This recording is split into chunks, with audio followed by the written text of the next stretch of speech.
فك حروف المفردة والقي بها عرض البحر، واسأل نفسك هل ما تكتبه اليوم فضفضة فوق الأوراق، أم نافورة ضوء تشرق في قبو الأيام، أم زهرة صبار تتسلل في الشريان التاجي. اسأل نفسك في نفسك عن أشياء قد تبدو كالشمس ولكن لا نبصرها. اصنع من ليل تفتتك حذاء وارجع مزقه حتى تخرج منه الأسئلة الصماء. سين، ماذا يعني الرمز عند بهاء السيد؟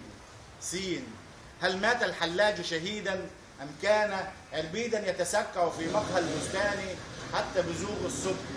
سين، سل عن هذا السائق حين أطاح بنجلة في عرض البحر، وماذا فعل محمد حين صلى على جثمانه في النعش؟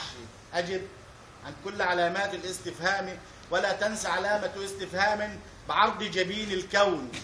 سؤال هام جدا يشغلني حين أقول الشعر عن موت البحر الميت ومن قتل. هل مات حين أطل من نافذة الصبح وأبصر زيرا يصب الماء الأبيض مكان مصبه؟ وترى هل دخل الصفراء قبل الموت أم بعده؟ انتهى.